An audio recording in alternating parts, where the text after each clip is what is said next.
We are live. Okay, salam alaikum. Hello, everybody. Yvonne here from My Halal Kitchen with Dr. Medea Saeed, Holistic Mom MD. How are you? Yay! So nice to see you virtually because we're still not, still social distancing, right? Even, Chicago or wherever. So we are coming to you live every Wednesday, same time, 11:30 a.m. Central. And we are here to talk to you about immune boosting foods, recipes, tips and information, just this lifestyle of holistic foods and healing. That's what Dr. Medea is specialized in. This is her book, The Holistic RX. You guys should definitely get this book. This is my book, My Halal Kitchen. We decided to put our brains together and our books together and create this series of really healthy webinars, and we're working on other projects. So do you want to tell them more about that? Yes, this is so exciting.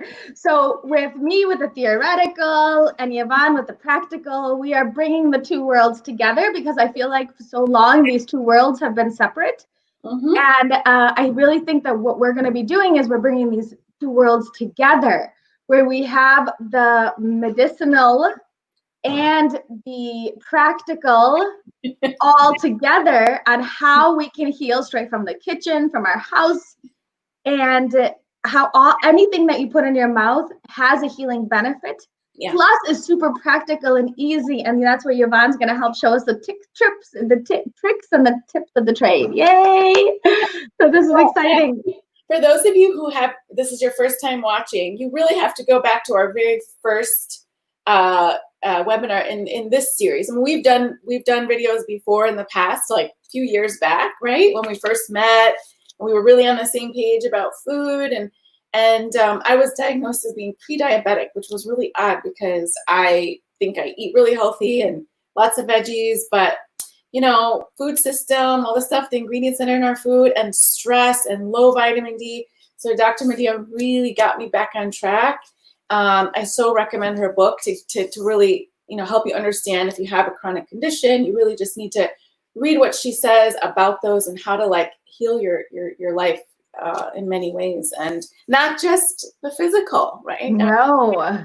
Yeah, I remember the first time we sat down and you were like, stay, be grateful, have a positive attitude. Like no other doctor has sat me down and said, and I'm like, yeah, I'm grateful, I have a positive attitude. But you were like, practice it every single day. Absolutely. Because we think, especially now, I mean, we're all starting to come out of our homes a little bit more with social distancing becoming a little bit lax in some parts of the country. But I think we're in this fear-based society, and that's why our subconsciouses are naturally negative. So we need to, that's where are we using consciously trying to change our subconscious to be more positive will help basically everything.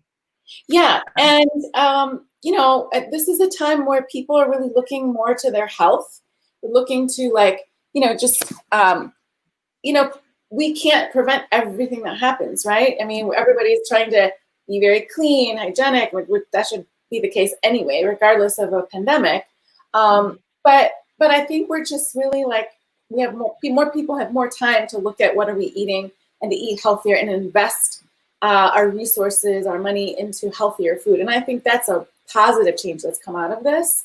Absolutely. So for those of you who are joining, you don't have to be a halal eater to benefit from what we're saying.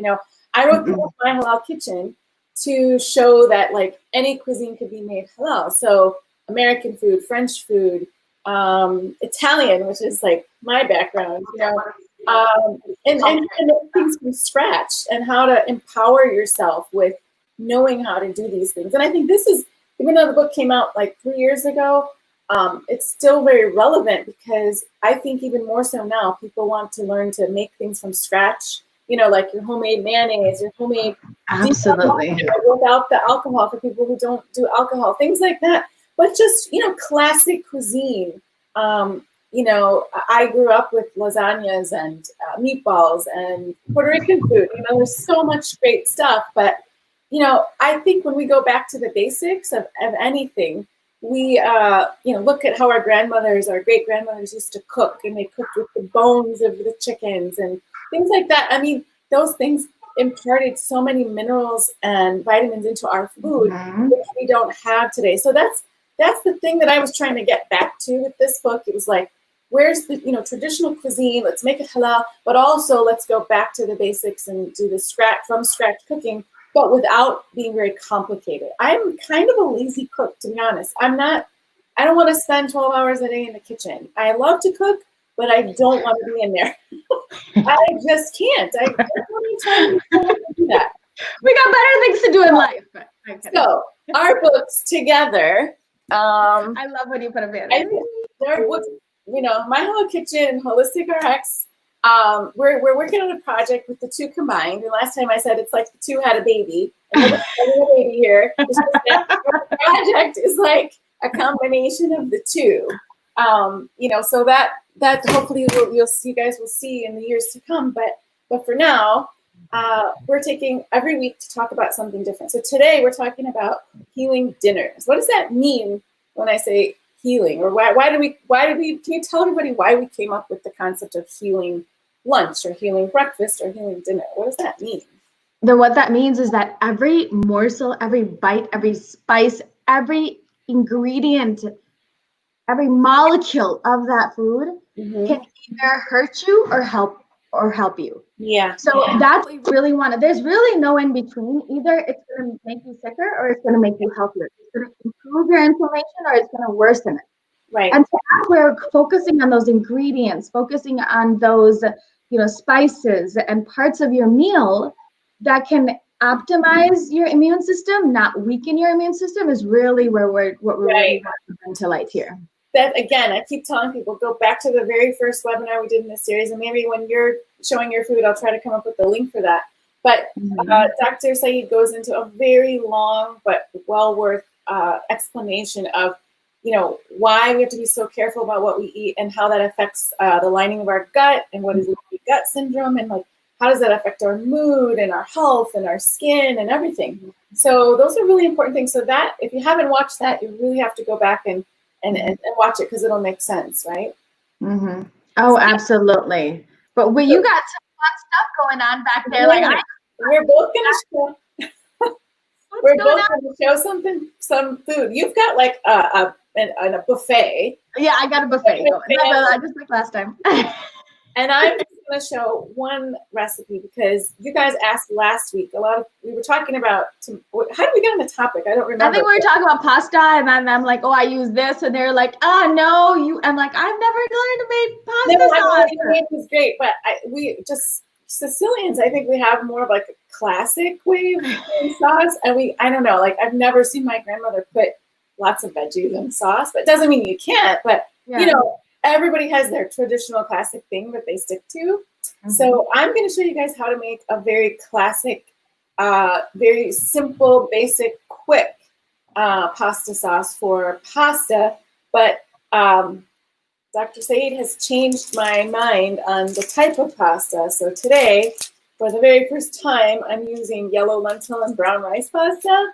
So you guys are going to see how it really tastes, how I like it. Because I haven't had pasta in a long time because of the wheat issue. So I've been avoiding it. So thank you for opening this up to me, but I'm not sure how I'm going to like this, but I know I'm going to make a good sauce. And so that should be really yummy. So I'm going to, let me show you the ingredients and then you're going to show your buffet and explain all of the healing foods you've got going on. And then I'm going to prep and then you guys can join me after that and I'll show you how everything's made. So the pasta is going to be made separately. And the way I cook this, you guys never, ever, ever put oil in your water. I never, ever do that. And no Italians that I know do that.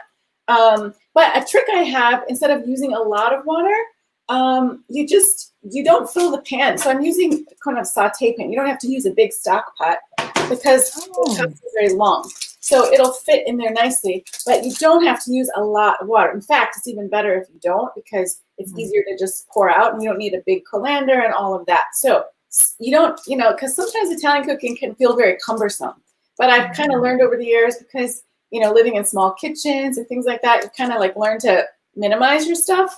So that's like a little trick I use. But the ingredients in this sauce, just the pasta sauce itself, are canned tomatoes. Now, I prefer jars because aluminum taste isn't really what I like the most, because the aluminum mixing with the taste of tomatoes isn't the best. If you can make tomato sauce by, without using a can, it's way better. You can, I think I even have a recipe on mylkitchen.com where I just talk about how to process the tomatoes. So if you have a lot of summer tomatoes, do that instead. But for purposes of, convenience and, time, we're going to use these. So basically, you can get anything like diced or Roma plum tomatoes are even better, but they didn't have the plum tomatoes that I was looking for. So any kind of tomato that's, this has a lot of juice in it. But what I'm going to do is I'm going to put it in a blender and add tomato paste. So the paste is going to thicken it up. You can use sauce as well, but I use enough paste that I don't need a sauce too. So we've got some garlic and basil. So I'm bringing in my big basil plant from outside. It's just got, just a fresh basil. I actually have snipped a lot of it and put it in water, and I'm getting even, the roots are coming out of those, so I'm making more basil plants. So basil's really, really forgiving when you cut it and then try to reroot it, but it smells really great. So I'm going to put quite a few, maybe 3 or 4 basil leaves in there. That's it. You can add other herbs like dried parsley, dried oregano, but I tend to stick to just the basil and garlic. So that's kind of pretty much it. And what I'm going to do is saute the garlic in olive oil. And now here's the trick, another trick. I'm not going to use really expensive olive oil to saute the garlic, or like a really high grade olive oil, because that I want to use to top off the sauce. That's the most important part of it. So I'll use my Zeytin Turkish olive oil at the very end to top off the sauce. You guys have to get this stuff. This is, I did an interview with the founder. I don't know if you saw it, Dr. Said, but this is a really awesome olive oil coming from Turkey, and we're holding it. We've got it in our store now because it's just delicious. But I won't use it to saute because it's a really high quality, and I don't want to, just put it over the fire. So I want to keep this one, protected and use it to top off the sauce. If you don't have any like lesser grade olive oil, you can use like a grapeseed oil, but I don't, the taste is very neutral, very flat. So you can use it, but it's not going to give like that sort of olivey, flavor that olive oil gives, but that's an option. And that's really it. So that sauce is going to cook like 10 minutes. If you have all day to keep it cooking and boiling and, not boiling, simmering, then it's fine. It's good to do that. But to be quick, you can, make it happen in, 20 minutes or so. It's fine. So that's what I'm going to be working on while you show everybody all of your buffet of healing foods for dinner. Absolutely. Oh my gosh, that was so. If you guys benefited from that just as much as I benefited from that, please like and share. Please ask as many questions as you want. We're both here because I know she is just full of wealth of knowledge. This one, so awesome. So I can't wait. I wish I was closer to smell all that stuff going on in your kitchen, because literally I think my mouth is watering. Well, I'm going to show you guys how quick this is. So while you do your whole spiel about your foods, I think this is going to get underway pretty quickly. Okay, perfect. And someone is saying, I didn't know you can root basil. So I'm going to go outside and grab mine and show it to you guys. Oh, that would be awesome. Awesome. Yeah. All right. Awesome. I'll remove you, and then you just let me know when you want to come back in. Excellent, everybody. This is so exciting. Thank you again for joining me today. This is so much fun.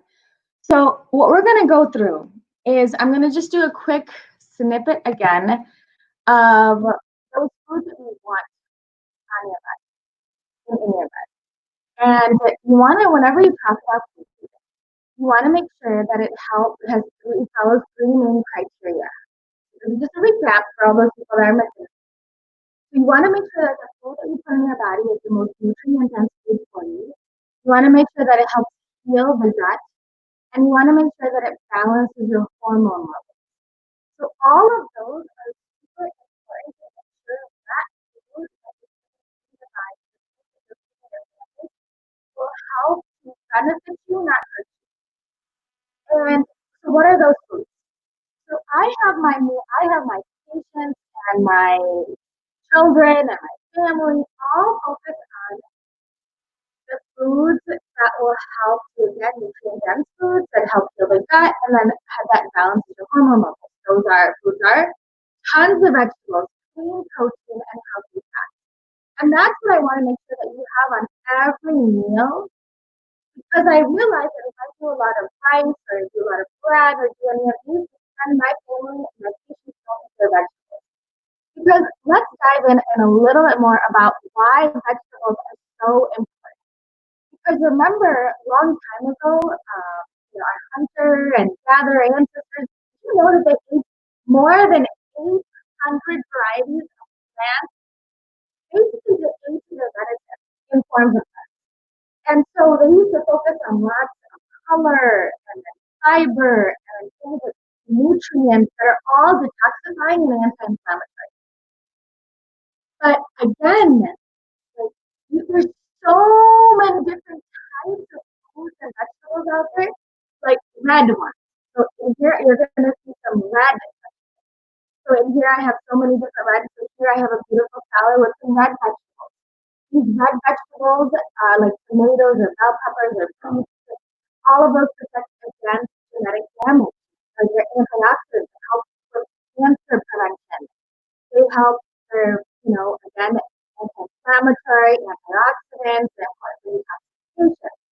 Those red vegetables or the orange vegetables, like here I got some sweet potatoes going on here. I'm going to show you again, sweet potatoes, pumpkins, orange bell peppers, squash, all of carrots, right? I love carrots throughout these dishes.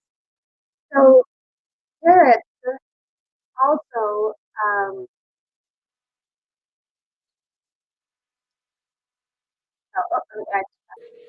Medea, we can't hear you. Your mom. Yeah. Can you? Okay. See? Yeah, we're trying to tell you. Yeah. You take the headphones off or something because they're really muffled. It's muffled? Yeah. What about now? It's good now? It seems okay. So that's where sometimes, like when I took myself off, sometimes I think it muffles and sometimes it doesn't. So can I just leave you there? No. Yes. So let me try to see. No, go ahead. No, it's fine. So let me try one more time and then you can tell me. No, it's fine. Watch the comments and just if okay. you heard. Okay. I'm just doing my thing here. Yeah. You go keep on doing your thing. So I got crazy kids in the background, so that's why. So that's what I really wanted to. But then we have is, again, your orange vegetables we talked about. And how those orange vegetables have alpha carotene and beta carotene that all protects your eyes and your skin, and it protects against cancers. Then we have is the yellow vegetables. And what are those yellow green vegetables? Those are like avocados, spinach, turnip, mustards. So here I got some spinach here that I'll go through. Again, those signal the carotenoids lutein, which basically is beneficial for your eyes. It helps protect against atherosclerosis. And then, so all of those, again, super green veggies, right? And then again, green veggies, phytochemicals, all of these other super antioxidants, raise your glutathione, which is a super antioxidant for your liver. It boosts detoxification and inhibits carcinogens. So over and over, so many benefits. Then we have is our leeks that we're going to talk about here. Here I got some leeks going on, leeks and my mushrooms, but leeks specifically, did you guys know that those are all immune boosting? They're filled with anti-cancer. They have antioxidant detoxification activity going on. They have sulforaphane, which is basically found in cruciferous vegetables. And again, that prevents cancer and improves antioxidants and activity. And then we have is your blue vegetables. So then we have is your purple potatoes. So purple potatoes, did you guys, instead of the other potatoes, did you guys know your purple potatoes can really help to, they actually eat the cancer cells. That's what's so crazy. So instead of like one different type, you can have like your purple potatoes, and those, they prevent cell aging, they improve the vascular cognitive function, they actually improve blood flow, they reduce inflammation and inhibit DNA damage in the brain. So I've been cooking these lately a lot. They're available in the stores nicely. I've been making them quite a bit. Yeah, so they're so and they're actually really delicious. My kids love them, and we do purple potato chips with those, so it's really a lot of fun. And then again, the brown foods, again, I've sort of put them all in here, and those brown foods are so powerful, again, because of the fact that specifically like mushrooms have beta glucans, and that keep your immune system alert. We've been talking about immune system, so they keep your immune system alert. Antioxidants that lower inflammation, and they grow in rich soil that helps to increase the biodiversity of your microbiome, and they're super healing. Super healing. So again, remember, so they improve your microbiome, which is the bacteria in your gut. They help with detoxification. They destroy your cancer cells. They actually protect heart and lower blood sugar, provide fungal and antiviral, and all of these. So there's so many different types, again, like shiitake, and here in this one I use shiitake mushroom, reishi mushroom, cordyceps, turkey tail. I mean, like, there's so many different types out there. So the dishes that I wanted to really quickly show you guys, and the reason why I dove into that a little bit more was to show you that the benefits of all of these vegetables are really important. And so that is what you want to, because remember, we talked about food should be nutrient dense, helps heals your gut bacteria, balances out hormone levels. And then you want to make sure that those foods are your vegetables, clean protein, and healthy fats. This is why in my daily household routine, I don't give the kids grains or dairy or sugar or processed foods, because all of those can become pretty inflammatory. Plus, on top of that, most people don't get enough vegetables. We need to bring the spotlight back to vegetables. And so all of these dishes, you'll see there's like, oh my God, where's the grain? Oh my God, where's like the fun part of the food? But you're still going to get the same phytonutrients just by, replacements. So let's go through those again now. So here in front of me, we have this delicious plate so I have a salmon. So here I cooked the salmon. Again, I know me and Yaman are going to go through these in a little bit more detail later on about, we're going to do like a separate fish one and then snacks and things like that. But specifically, like, I just wanted to show you how easy it is.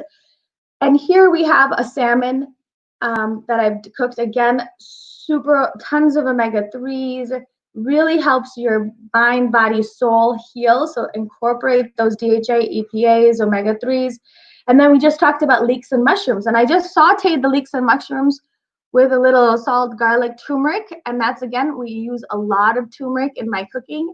The turmeric in and of itself, remember, is anti-inflammatory. We all know that. So I use a lot of turmeric. And then here we have sweet potatoes. And we just talked about the benefits of sweet potatoes. Sweet potatoes, and your purple potatoes, which, again, huge meal for my children. My oldest is 12 years old. Like, if he just fills this, he doesn't need anything else. So it's really, really delicious. Then the other things that we have going on is, again, you're like turmeric. So we just talked about turmeric. So I'm just gonna put these here. I'm gonna try to see if I take this away here so you guys can see this. Perfect. So then the next vegetable here, the next plate that I have going on is so I've done like a quick chicken. Quickly, remember, I did do a little turmeric chicken, where I saute in a little bit of oil, just some chicken thighs, and then I put a lot of ginger and garlic and black pepper and lemon and turmeric, and really that's it. And that in and of itself is so powerful because it's anti-inflammatory. So I actually call this my anti-inflammatory chicken. Delicious. And then you just do it with a side salad, and we talked about the benefits of avocado. Huge benefits, great healthy fats. You can drizzle this with a little olive oil, and then everything will just be so satiating, remember? So we talked about your vegetables, clean protein, and healthy fats. Again, your vegetables, your clean protein, and then the healthy fat has been drizzled on with the olive oil. So here's another dish. So I'm gonna just keep on, pull this back a little bit here so you guys can see that. Then, but you're like, oh, see, I understand this is like vegetables, protein, healthy fats. It just looks like a salad. I need something fun. So yes, even for that fun stuff, you can still have a lot of fun. And so here what I've done is done some chicken. So I just quickly in avocado oil. You can also do it in coconut oil.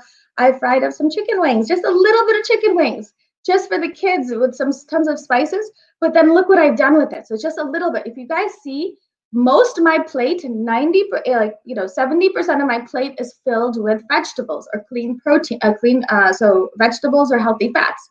So here we've done some chicken wings that my son is actually eating right now. So with a huge salad, right? And this salad is a coleslaw.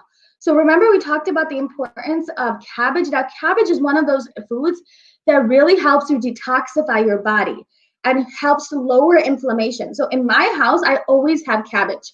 I could put it in between two pieces of, I could put like a hamburger patty, or I could put something in another chicken patty or turkey patty, and then I'll just put some 2 slices of cabbage around it, and now that's their cabbage.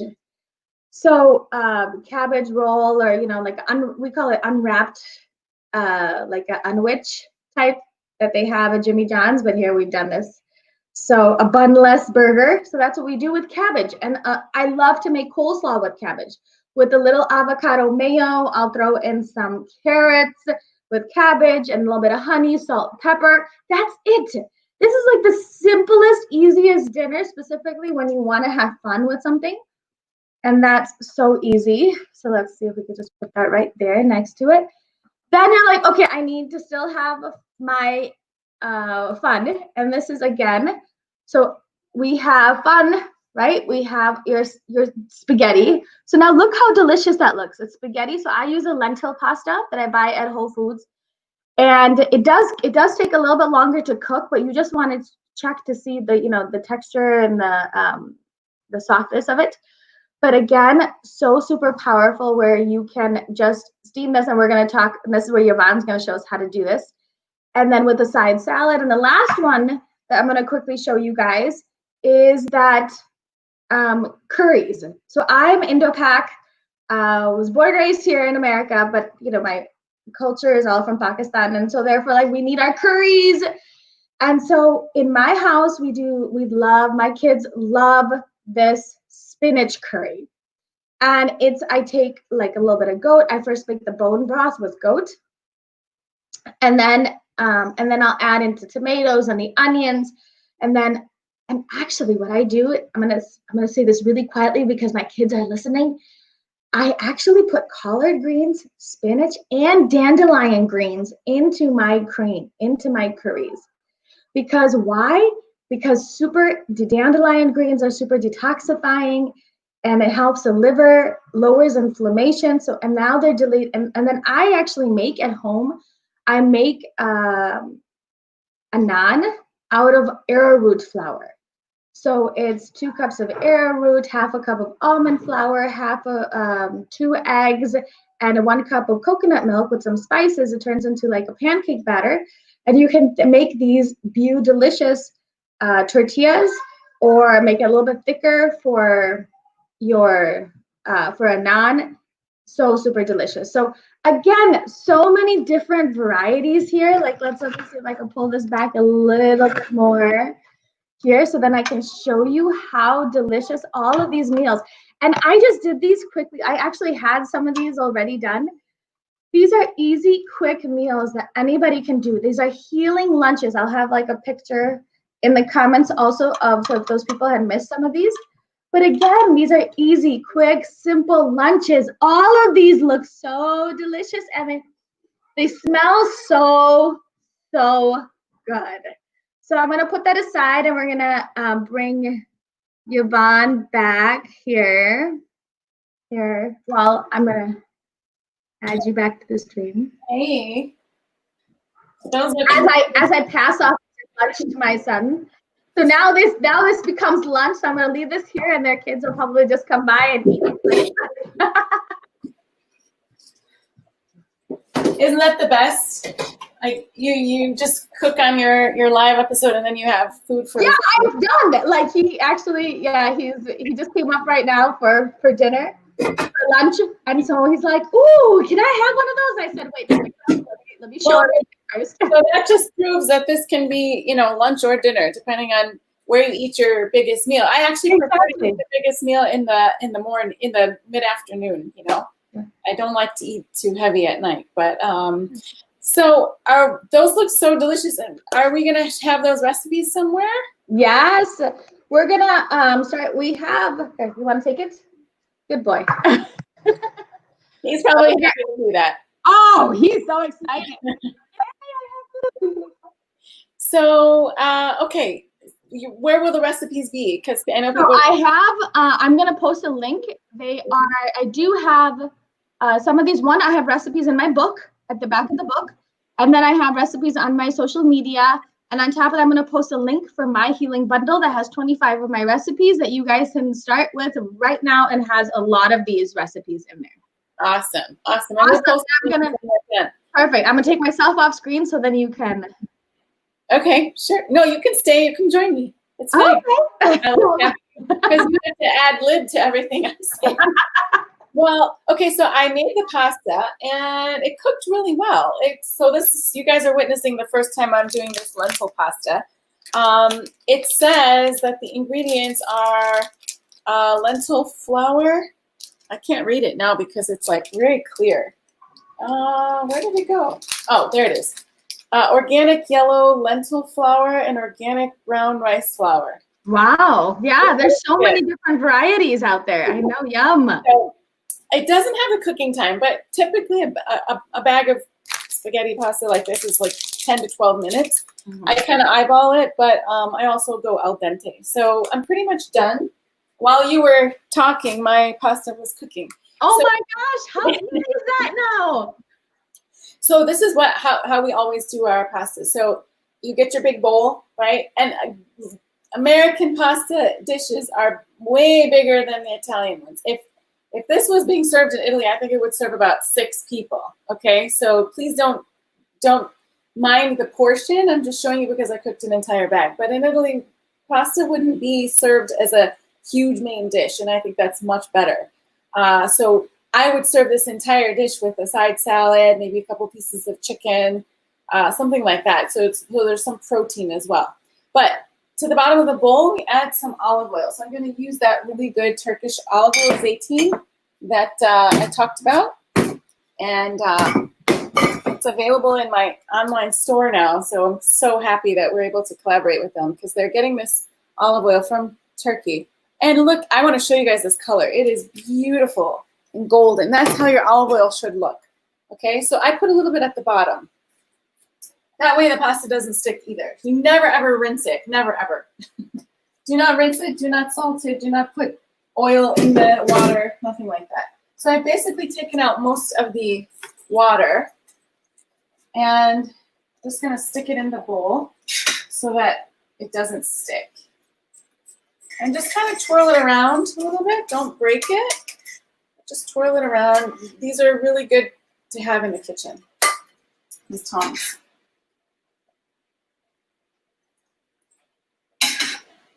And then I'm just going to set it aside because my sauce is almost done. So obviously you do this pasta last minute, like 10 minutes before your sauce is done, basically. So in this case, because the sauce is very quick, I'm kind of doing it almost at the same time.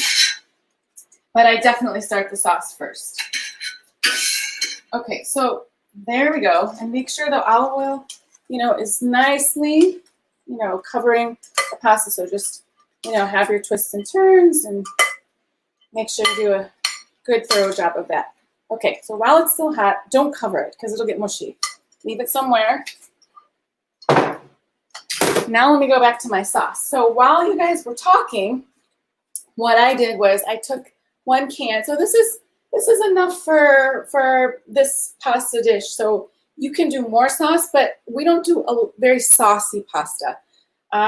1 can of this, and this is diced tomatoes and juice. But I prefer the plum tomatoes, but I didn't have where I was. So it's so funny because the grocery stores are not having everything that we're used to seeing. So you have to take what you can get. So I put that the whole can in the blender, just blended it up. And what you're going to notice is that the color of the sauce changes. So it goes from deep red to like a pink. So that's why a lot of Chicago Italians call it like pink sauce, because it kind of changes color and it's more natural. It's not like the jars. The jars of sauce are very, very red, if you ever notice. But a homemade sauce is typically a little bit more pink. So I didn't finish this because I want to show you guys the process, but I had to get it started because of time. But what I did was I minced like 2 cloves of garlic. So 2 just normal sized cloves of garlic, very antioxidant, antiviral, right, Medea? Yeah, she's muted, so she'll come on. So what I did was... Yes! Oh, awesome! So good! So I sauteed that in my lesser grade olive oil very gently, because you never want to... If you burn garlic, you kind of ruin the entire dish, and that's just not a good thing. So you gently, gently, gently saute the garlic in your olive oil. So like on like a low to medium, watch it. Don't step away from the stove. You don't want to burn that precious garlic and precious olive oil. Then I added that whole can of crushed tomato into the pan. So it's it's a small Dutch oven. It's not very big, if you guys can see. Oh, there. Oh, good. Now you can see better. Okay, so I let that simmer. We also want to add basil. That's my grandmother's sauce. Never went without basil, but never wash it too far ahead of time because it gets black. So I wash it like right before I'm going to use it. And I'm just putting like, 3, 4, very pungent leaves in there. Sauce is not sauce without the basil. You can add a little bit of dried oregano, dried parsley if you want, but I keep it to my grandmother's recipe. So you can do it, but I kind of leave it like this. My grandmother also always put sugar in her sauce because tomatoes are quite acidic. And I know like sugar is, but I don't use the white sugar. I don't use the processed sugar. I use, you can use a couple things. You can use a carrot, which will sweeten things up. You can use cinnamon, so like more of a Middle Eastern, so I mean, just a Syrian family that use cinnamon in their sauce. And it definitely gives it a totally different flavor, so don't do that if you don't want that flavor. But that's another way it kind of like softens up the acidity of the tomatoes. Or you can do like a brown cane sugar if you want, but a very organic brown cane sugar. So I might do like a teaspoon of that. Just a little bit to get that acidity out of the tomatoes. Okay. Now the other thing we're going to do, I wanted to show you guys the basil. Some of you were asking about rooting it. When you take the stems off of the basil plant and put it in water, this is what happens. I don't know if you guys can see all the roots, but that's after like a couple of weeks. So you can actually take each one of these and plant them and have your own plant. So never just buy a basil plant once every season, root them, and then you have like a ton of plants the rest of the summer. They don't do well for the following year, but for every summer you can just buy one plant. So I want to add a little bit of tomato sauce or tomato paste to the sauce to kind of thicken it up, because remember, this was in juice. The tomatoes in the can was in juice, so you don't want to have it too thin. So these tubes are awesome. I love these tubes. I think these are from Italy, which are great. So they have this little metal piece, and then you just take the cap and turn it upside down, and it punctures it. It's really cool. And I just add about a tablespoon of this, a tablespoon or two, just eyeball it, okay? And just stir it in. And my grandmother also taught me, listen to your grandmothers. She also taught me never ever to use a metal spoon when using, when making your sauce, because that, again, it's all about the tomatoes and the acidity. So she always said it gave the tomatoes a really weird taste. So always, always, always use a wooden spoon. There's a reason why wooden spoons are sold. I know in Turkey, they were making them by hand, and they were so inexpensive, and I would just go to the markets and say, like, gather like tons of spoons, because I just love using wooden spoons in my cooking, because it just doesn't affect the flavor. I mean, think about it. I mean, I know, Dr. Zay, you talk about that a lot, in terms of the type of cookware we're using, and, materials need to be natural, right? Think about the old ways people used to cook, right? I mean, it really has a lot to do with our health and the taste of the food. Absolutely. They knew how things mixed. They knew how materials mixed with food. And so, let's get back to like the real wisdom, in life. So, no, I love it. I know a lot of time they used to use cast iron. Yes. And even now they're showing the benefits of these. So like the wooden spoon has so many more benefits. All this plastic stuff that we're using, we got to get rid of that. Yeah. Especially like the materials that are carcinogenic and things like that. I mean, I use cast iron cookware. I use stainless steel, but I really prefer. I preferred like terracotta. I was buying a lot of terracotta in Turkey. They still use. I wish I had it. I don't have it here. Oh, maybe I do. Yeah. These kinds of pans, they're so inexpensive, and they're glazed safely, and then you can just use these in the oven, for baking. Oh, how awesome is that? Yeah, really inexpensive, and you can find them in the US like very easily. So, okay, your sauce the sauce can be a little chunky. It depends what you want. Do you want chunky? Do you want smooth? You can take this and run it right back into the blender, or you can leave it like this. But after it's done cooking, in my case, I mean, my grandmother would cook this all day. I don't have all day. So I use 20, 30 minutes tops, and it tastes just fine.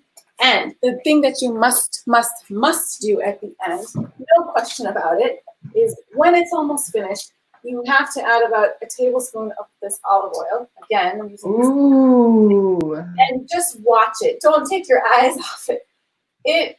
It's not sauce until you do this. And once this happens, it just gives it the most lovely finish.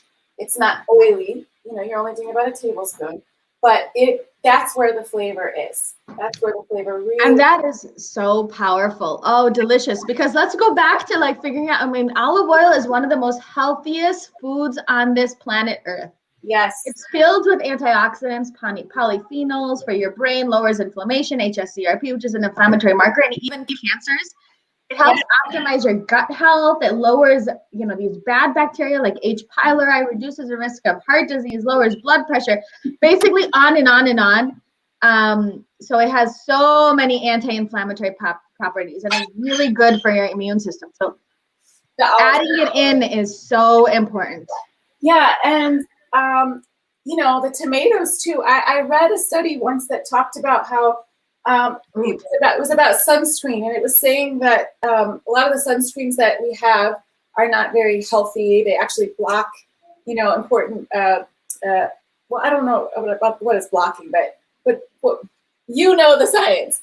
Basically, what I'm trying to say is that they were saying that people should eat more tomatoes in the summer, because then it actually is like a natural preventative for sun damage. Have you ever read that? Because it has all of those really good nutrients to help protect the skin.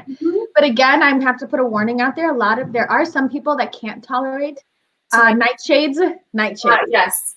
But for most, I haven't met a lot of those people. Like out of like 10 patients that I'll see, maybe a half of one may have an issue, may even have an issue. So it's not something I routinely see in the clinic. Yes. Because most people can tolerate it, but especially if they get rid of the wheat and the grains and the dairy and the sugar and the processed foods, and they're able to tolerate all of these other foods. But I also think probably if we're going with organic, non-GMO tomatoes, there's probably a difference, I would imagine. Oh, absolutely. You know, I'm longing for the tomatoes back in Turkey. They just really tasted like tomatoes. I mean, it's been years since I tasted. We think about it. Tomato is one of those things that I think we've just sort of accepted. Like, oh, you just cook with it, throw it in, and that's it. But really, it's supposed to have a flavor. It's supposed to taste, you know, if you haven't tasted a real tomato, you haven't lived. I'm serious. You need to go someplace where the tomatoes taste real, or grow them yourself, because then you will not accept the quality that is found in most stores, you know? So I'm very picky. I think it's a birthright. You have to be picky about tomatoes if you're Italian. So anyway, got your plate. And we don't smother it in. We smother it on, and we don't put the sauce in the big bowl. We kind of just put it on top. And you can add a little bit more if you want. But this is kind of the time that we would maybe add a little fresh parsley, or you know, some like I can't handle too much of the dairy, you know, the cow dairy, like. But I can handle like a Parmesan because it's usually from sheep. It's like a sheep's milk cheese, which is just digested just easier for me. I don't know why, but that is the case. So that's it, you guys. I mean, this is like, you can make this so easily on a weeknight, right? I mean, you can make the sauce ahead of time and then refrigerate it and warm it up. And like, that's it. Make the pasta in 10 minutes and you're done. See, that's it. That is the simplest, easiest, quickest way that I know to make a real homemade tomato sauce. Don't buy the jars if you don't have to. Oh, that looks so delicious. And then the lentils and that pasta, again, filled with zinc and iron and folate and potassium and magnesium and all of those deliciousness. That's right. There's lentil pasta. So I should try it, right? Because I've not tried it ever. This is the first time. Because of you, I will tell you I was reluctant, but we'll see.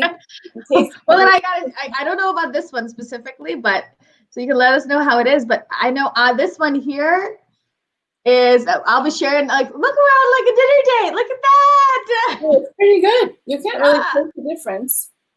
No, and especially if it's even longer, maybe it'll be less, you know, however people want to do it, right? My sauce is really good. Oh, it just looks really good. I can smell it here. All of this delicious. They need to have television. But umami, yeah, someone is saying the umami flavor. Yeah. Did you guys see the article I posted recently? It was about the 12 Turkish foods that have umami flavor. Most people consider Asian foods to be the only ones with umami. It's like the fifth sense or something. But they do mention tomato paste in there as having umami flavor. Just, it's like a different level of on your taste buds, you know. So look that up, you guys, if you haven't read it. But food should taste good, right? We're not eating, you know, for exorbitant pleasure, and we're not eating just to, you know, only for nutrition. You know, it should have that balance of being really tasty and pleasurable. Like, what's wrong with that? Enjoy what you're eating. Don't suffer. You know, that's why I don't like diets. I don't like trends.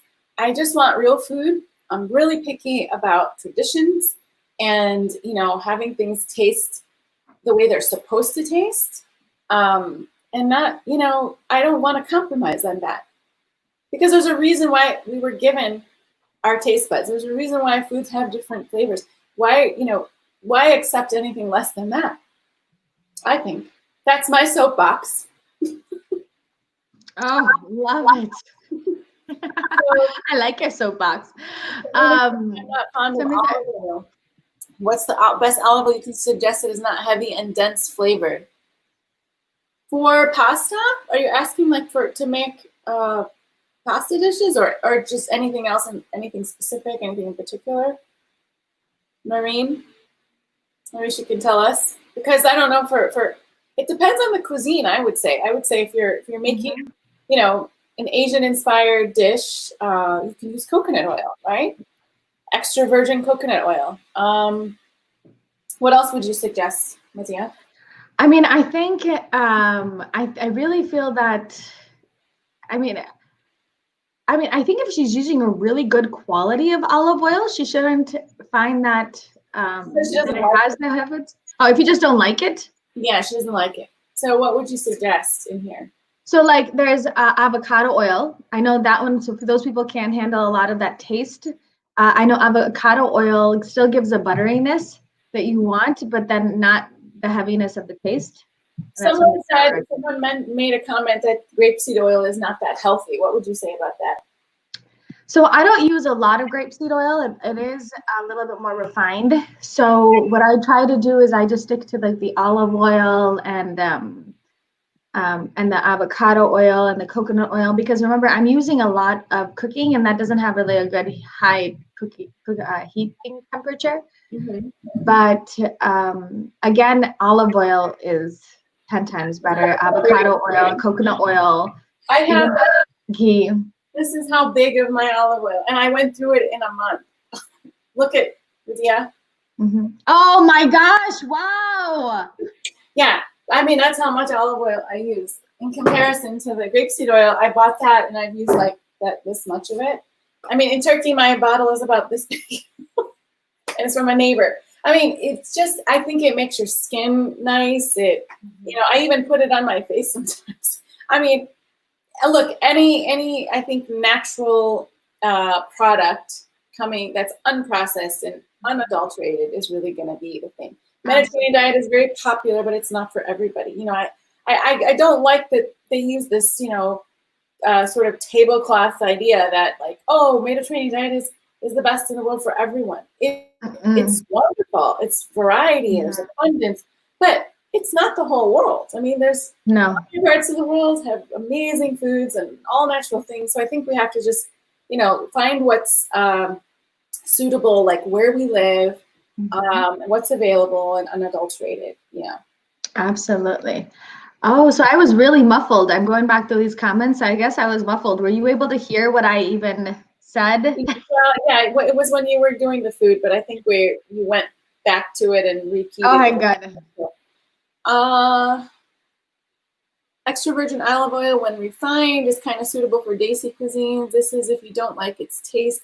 I know it's not as healthy, but better when choosing an option not as deadly as corn or vegetable oil. Don't cook with it though. Don't heat it too much.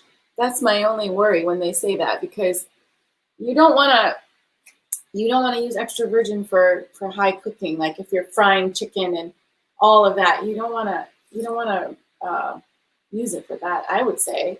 Right? Yeah, no. I understand. It's just you did right now was not high cooking, right? Yeah, it was very subtle. It was very subtle cooking. You do not want to use for desi cuisines. So here, when I did a desi cuisine with tons of vegetables and dandelion greens and collards and all of that, I use avocado oil. I use coconut oil. You can even use ghee if you want. And all of those oils can tolerate the high temperature. Yeah, I think those would taste better with desi food rather than, because there's also, think about it geographically. There's a reason why olive oil suits Mediterranean cuisine, or ghee suits desi food, or coconut oil suits because those foods grow together. So what grows together goes together. That's kind of the saying in gardening and cooking. What grows together goes together. So if I would say, like, you're right, avocado, ghee, and a coconut oil would be great for desi food. Absolutely. I think it would all of these dishes kind of affect the flavor too much if you use olive oil. Perfect. Excellent. We're almost there. If you guys have any other questions, let us know. I just wanted to show you all dinner because I'm ready to dinner. Oh, wait. It's only 11 o'clock here. Lana is saying, I once heard Dr. Wiles say it's okay to heat and cook it. Yeah, he probably means that subtle cooking that I just did. So lower than 250. No, not the high frying, I would say. Even if you're roasting something, like when they roast a whole lamb, for example, if they would put any oil on it, doesn't need it because the lamb has its own fat. But let's say, for example, a recipe calls for roasting a lamb in the oven. You would maybe make a paste with olive oil and rub it in, but you wouldn't have it like a huge amount in there.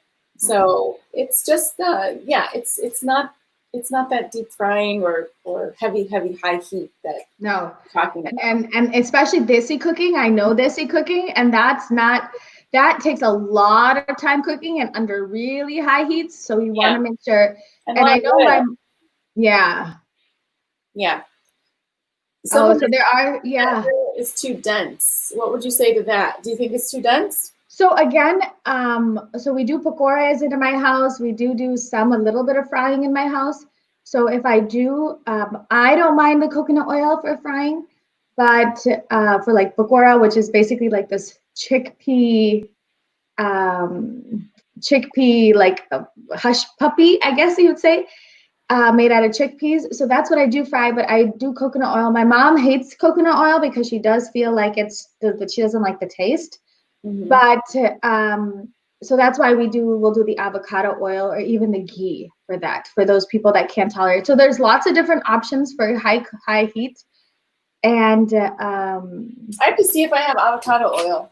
I do. Oh, you know what? I have, yes. Oh no, this is almond oil. I thought I had avocado oil. I have pistachio oil. Mm-hmm. And truffle oil. So these gourmet oils that you find, I mean, pistachio oil is awesome, but these are not for cooking. These are finishing. Drizzling, drizzling. You know, like this pistachio oil. Look how green that is. Mm-hmm. You know, it's yum. It's got a very pistachio flavor, but again, it's only for salads. I don't use it for anything really. Maybe on top of hummus or something. Same with the almond oil. You know, it is not for frying anything, in my book.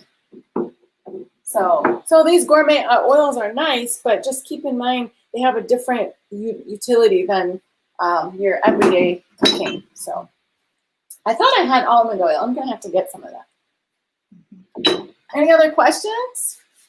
Any other questions? Because I'm ready to eat, and so is Yvonne. So Maureen is saying, is ghee lactase based?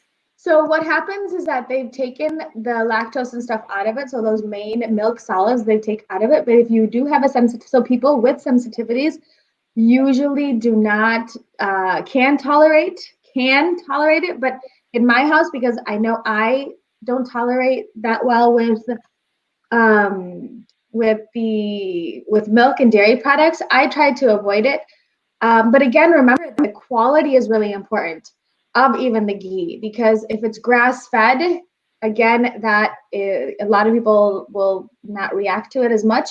If it's just the conventional dairy that they use to make the ghee, again, a lot of people can have problems with that. Yeah, I think you're absolutely right. You know, the quality is a huge difference. I noticed since I've been back in the States, once I got back, I had some milk with coffee. You know me, that's my weakness, and did not sit right with me.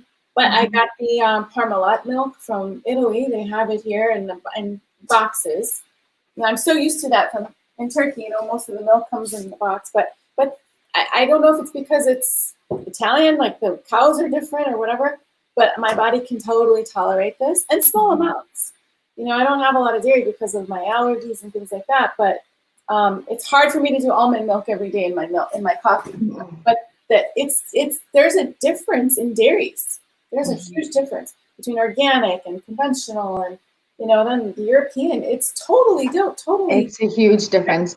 And I know for me, we do raw milk. Like I'll actually buy raw milk, and that raw milk is what I'll use with the yogurts. But I do have one child that is super sensitive. He has sinus issues, so I try to avoid all type of dairy right now with him.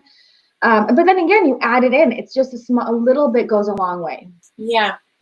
I think you know, anybody who has sensitivities or allergies, even if you think you don't, but you know, if you really stop and think about it, and you make a journal of what you're eating and make a connection to how you feel, because I've had to do that plenty with my allergies and so on. And you know, you can sometimes make a clear connection between what you eat and how you feel. I mean, it's gonna there is a consequence, but sometimes we just don't realize it and we ignore it, and that's where that mindfulness comes in that you're always advocating. So it's absolutely to really take time and enjoy each morsel of your bite and how it feels in your mouth. And because right now we're just literally I think, and these TV dinners, that's what we just totally got to stop. And I think what me and Yvonne did today for you guys is to really show you how easy it was. I mean, literally, Yvonne, that was like the fastest sauce and pasta that I have ever done. So if I can do it and Yvonne can do it, you guys can easily. I'm telling you guys, I mean, my whole world is about cooking, but I do not spend a lot of time cooking. I spend more time writing recipes and writing and working. I am not a slave to my kitchen at all. I refuse to be a slave to cooking. It's a waste of time to me. It's like I want really good food, nutritious food, and I don't want to spend even more than an hour doing it. I really don't have the patience. Me neither. I don't either. Nope. It's not. Some people think that, when you're really big on cooking or you love cooking, that you just do it all day, and that's not me. I don't even bake that much because I'm that concerned about my time in the kitchen. I have a lot of things I want to do, so I think that this is proof that you don't have, in order to make even traditional foods. Like when I made this recipe first, and it's in my first cookbook, the Summer Ramadan Cooking Book, that's where this recipe is. My mom said to me, we used to spend all day making the sauce. And I'd say, I can't do that. I don't have that kind of time. And she really loved it. And she was, like, wow, this is tasting so great. You can add meatballs to it or whatever. But the point is that I think we have to balance what is pure, natural, traditional, whatever, with our time. I think there's a little bit of two extremes where some things take way too long to make, and then other things are just 5 minutes in a microwave. No, thank you. That's not going to be good to me. So I think definitely a middle road that we can find, and that's what makes me happy, knowing that I'm still eating something that I know where things are coming from, and absolutely making it myself in most cases. But take charge. My mission really, I feel, when I started my website, was to show people to have a little empowerment over your life. Don't be a slave to packaged everything that you can't cook, and you can't take charge of your health. And no. You can definitely do this. You don't have to be a culinary star. You don't have to be a we don't. Anybody can do this, and everybody should, because it's empowering. Financially, health-wise, so many ways.